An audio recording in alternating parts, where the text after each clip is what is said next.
the doctors, our president and committee members, senior advocates, women advocates, the organizers and others, print and electronic media. Good afternoon to all. ఈరోజు మీ precious టైంని మాకు ఇచ్చినందుకు ముందుగా ధన్యవాదాలు తెలియజేసుకుంటున్నాను. ఎందుకంటే ఇది లంచ్ అవర్లో ఎలా ఉంటుంది అనేది మార్నింగ్ నుంచి మేము కోర్టులలో వర్క్ చేసి మా అడ్వకేట్స్ అటు ఇటు అఫ్కోర్స్ మేమంటే కూర్చొని ఉంటాము. మా అడ్వకేట్స్ అన్ని కోర్ట్స్కి తిరిగి అలసిపోయినా కూడా మీరు అలసిపోయి ఉంటారు, యాక్చువల్గా అలసిపోతారు ఆఫ్టర్నూన్కి. అయినా కూడా వాళ్ళు వచ్చి అటెండ్ అయ్యి ఈ ప్రోగ్రామ్ని ఇంత సక్సెస్గా కొనసాగే విధంగా చేస్తున్నందుకు చాలా ధన్యవాదాలు. వాళ్ళకి నా కృతజ్ఞతలు కూడా. అదేవిధంగా మల్లారెడ్డి గారు ఆయన చెప్పారు, చాలా విషయాలు మనకు వివరించారు. అవయవదానం వల్ల ఉండే ఉపయోగాలు, అలాగే డాక్టర్స్ అందరూ కూడా మనకు సైంటిఫిక్గా అవి ఏ విధంగా ఉపయోగపడతాయి, వాటి టైం లిమిట్ ఏంటి, ఏ విధంగా మనం చేయొచ్చు. దీంతో పాటు ఐ ఫీల్ ఈరోజు అసలు అది డొనేషన్ ఫామ్స్ ఎక్కడ దొరుకుతాయి, దానికి మన కాంటాక్ట్ నెంబర్ ఉందా, సో ఎలా దాన్ని మనం రిజిస్ట్రేషన్ చేసుకోవాలి, ఇలాంటి ప్రొసెస్లు కూడా కొంచెం ఎక్స్ప్లెయిన్ చేసి ఉంటే బాగుండేది అని నాకు అనిపించింది. ఎందుకంటే ఎవరైనా వాలంటరీగా ఇప్పుడు ఒక సభలో 1000 మంది ఉంటే ఒక్కరు ఇన్స్పైర్ అయినా కూడా మనం చెప్పిన స్పీచ్కి వాల్యూ ఉన్నట్టే కదా. ఆ రకంగా ఎవరైనా ఇన్స్పైర్ అయ్యి ముందుకు వచ్చి వాళ్ళు చేయాలనుకున్నా కానీ ఇమ్మీడియట్గా అది లేకపోతే ఏమవుతుందంటే మళ్ళా because women mind is pickle mind, it will change 1 minute after the other minute, isn't it? By influencing others or due to fear, భయాల వల్ల వీటి వల్ల అన్ని మన మనసులో ఒక్కోసారి ఎంత ఉత్సాహంగా ఓకే చేసేద్దాం అనుకుంటాం. ఆ మూమెంట్ దాటిపోయాక వద్దునే ఎందుకు వచ్చి వాళ్ళ ఏమవుతుందో ఏమో, అది ఎట్లా ఉంటారో ఏమో అనేసి ఇప్పుడు పాతకాలంలో ఒక సామెత ఉండేది గుర్తుందాం. ఇన్సూరెన్స్ కంపెనీ వాళ్ళు వచ్చి ఇన్సూరెన్స్ చేయమంటే లైఫ్ ఇన్సూరెన్స్ అప్పుడు ఎవరు చేసేవాళ్ళు కాదు. ఎందుకంటే చేస్తే చచ్చిపోతారు, చేస్తే చనిపోతాము తొందరగా. సో లైఫ్ ఇన్సూరెన్స్ తీసుకునేవాళ్ళు కదా. అంటే నాకు తెలిసి చాలామంది అలా లైఫ్ ఇన్సూరెన్స్ కానీ యాక్సిడెంటల్ క్లెయిమ్స్ కానీ ఇలాంటివి చేయించుకునేవారు కదా. హెల్త్ ఇన్సూరెన్స్లు కానీ ఇలాంటివి చేయించుకునేవాళ్ళు కాదు. ఇప్పుడు అవన్నీ బాగా డెవలప్ అయినాయి బికాస్ ఆఫ్ ఎందుకు అవేర్నెస్ పెరగడం వల్ల, దాని పట్ల అవగాహన పెరగడం వల్ల అది జరిగిందనమాట. సో అదేవిధంగా మనము అవయవదానంలో కూడా సో సార్ చెప్పారు రక్తదానము బతికుండగానే మనం రక్తదానం చేయొచ్చు, మనం బతికుండగానే కిడ్నీ దానం కూడా చేయొచ్చు, లివర్ కూడా దానం చేయొచ్చు. So small piece is enough for developing the liver also. Kidney also, one kidney is enough for one man for his lifetime if he is having healthy habits. So first of all, ఎవరు అవయవదానం చేయడానికి fit అనేది important. At the same time of course అందరికీ దానం చేయాలని ఉంటుంది, but మీ బాడీని మీరు ఎంత బాగా ఆరోగ్యంగా కాపాడుకుంటున్నారు అనేది వెరీ ఇంపార్టెంట్. సో అవయవాలు ఆరోగ్యంగా ఉండాలన్నా, మన శరీరం ఇంకొకరికి ఉపయోగపడాలన్నా ముందు మనము ఆరోగ్యంగా ఉండాలి. సో ఆరోగ్యమైన శరీరం ఉన్నవాళ్ళు ఏ దానాన్నైనా చేయడానికి ఫిట్ ఫర్ ఆర్గాన్స్.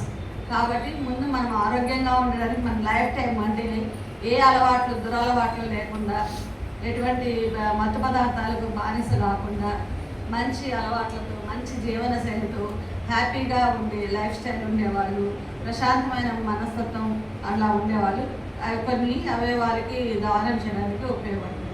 ప్లస్ నేత్రదానం అనేది నిజంగా కూడా వెరీ ఇంపార్టెంట్. అంటే చాలా అది చనిపోయిన వ్యక్తికే కాదు, బతుకున్న వ్యక్తికి కూడా ఎవరికైతే మనం దానం చేస్తున్నామో వాళ్ళ ద్వారా మనం ఇంకొక 60 సంవత్సరాలు బతికే ఉంటాం కదా. వాళ్ళు బతికినంత కాలము మనము కూడా బతికే ఉంటాం. మన కళ్ళతో వాళ్ళని చూస్తాము, మన హార్ట్తో ప్రపంచం యొక్క బాధ కానీ దుఃఖాన్ని కానీ ఏదైనా కూడా వినే అవకాశం ఉంటుంది. అంటే మనము డబల్ లైఫ్ని ఎంజాయ్ చేసినట్టు అనమాట. సో అవయవదానం చేయడం వల్ల ఆ విధంగా ప్రతి ఒక్కరూ అనుకుంటే ఖచ్చితంగా మనము అంటే 60 ఇప్పుడు సగటు మానవుని యొక్క వయస్సు అంటే దాదాపు 80 years ప్రతి ఒక్కరు బతుకుతున్నారు బికాస్ ఆఫ్ మెడికల్ సైడ్ ఉన్న ఇంప్రూవ్మెంట్స్ కానివ్వండి, మెడికల్ ట్రాన్స్ఫార్మేషన్ కానివ్వండి, మన యొక్క ఆరోగ్య పట్ల మన యొక్క శ్రద్ధ కానివ్వండి, ఇవన్నీ కూడా మనల్ని ఎక్కువగా జీవనకాలంలో మన క్యాన్సర్స్ ఇలాంటి వాటికి కూడా ఎన్నో చికిత్సలు వచ్చేసినాయి. దాన్ని తట్టుకునే స్టామినా ఇవంతా కూడా బేసికలీ భారతదేశం వాళ్ళకి ఇమ్యూనిటీ ఎక్కువని మనం కరోనా వచ్చినప్పుడే ప్రూవ్ చేసేసాం. కాబట్టి ఇంకా ఎక్కువ జీవితకాలం మనం బతికే అవకాశం ఉంటుంది. అట్లా చూసుకుంటే మనం డబల్ ది లైఫ్, 2 జీవిత కాలాలు బతికే అవకాశం ఉంటుంది మనం అవయవదానాలు చేయడం వల్ల.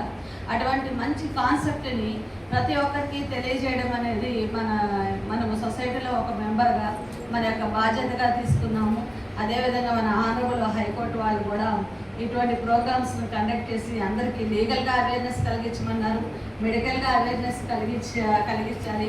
చట్టపరంగా ఇటువంటి వాటిలో ఎటువంటి ఇబ్బందులు లేవు, ఎందుకంటే అవి రిజిస్ట్రేషన్ ఫామ్లోనే యాక్చువల్లీ ఉంటుంది. It is comes for utilization whether they are properly protocol ప్రకారం దాన్ని యూటిలైజ్ చేస్తున్నారా లేదా అనే దాని మీదే చెక్ అవసరం అనమాట. వెరీ ఇంపార్టెంట్ అండి. ప్లస్ ఇప్పుడు మనకున్న స్కేర్సిటీ ప్రకారం నాకు తెలిసి చాలామంది రిజిస్ట్రేషన్ చేసుకున్నా కానీ అది లైన్ వైజ్ వస్తున్నది. But in some times the person who is having more money he will get immediately. That is the fact of the thing. Bad thing is happening in the society. But at the same time మేము ప్రతి ఒక్కరు అంటే మామూలు ప్రజానికానికి కూడా అటువంటి అవకాశం దక్కాలి అంటే చాలామంది డోనర్స్ కూడా ముందుకు రావాలి. అది ఏమి మనల్ని బలవంతంగా ఎవరో మనల్ని చేయరు. మీరు అది రాసినంత మాత్రం డొనేషన్ అని రాసినంత మాత్రం ఎటువంటి థ్రెడ్స్ కానీ ఎటువంటి ఇవి ఉండవు.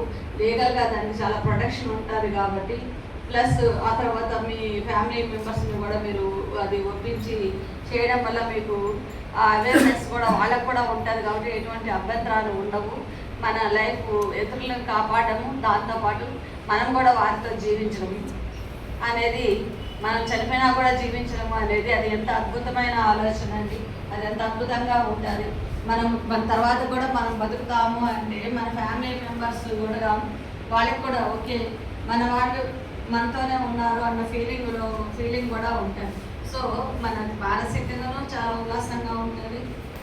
అదేవిధంగా మనం ఒకరికి లైఫ్ ఇచ్చినందుకు అది కూడా ఏమో ఇప్పుడు పునర్జన్మలో ఉండము అవన్నీ మనకు తెలియదు. కానీ మన భారతదేశ కర్మ సిద్ధాంతం ప్రకారము మనకు పునర్జన్మ ఉంది. మన పాపము పుణ్యము ఇలాంటివన్నీ కూడా ఉన్నాయి. సో ఇటువంటి దానాలు చేసిన వాళ్ళకి అసలు ఎటువంటి పాపాలు కూడా అంటావు అనేసి నా ఉద్దేశం. ఎందుకంటే ఈ కాలంలో అంటే నిస్వార్థంగా పనిచేయడం అనేది చాలా తక్కువ మందికి ఉంటుంది. ఇంకా రిటైర్డ్ అయిపోయాక కూడా ఆయన 12 years నుంచి ఇది చేస్తున్నారంటే ఇట్స్ ఏ గ్రేట్. అలాంటి వాళ్ళని చూసి మనం కూడా ఇన్స్పైర్ అయ్యి ఇటువంటి మంచి ప్రోగ్రామ్స్ ప్రత్యేకించి డాక్టర్స్ వచ్చి మాకు ఇవన్నీ అవేర్నెస్ కలిగించినందుకు వాళ్ళకి పేరు ధన్యవాదాలు తెలియజేసుకుంటున్నాను. అలాగే న్యూ కమర్స్ ఆర్గనైజర్స్ వీళ్ళందరూ కూడా వచ్చారు, అడ్వకేట్స్.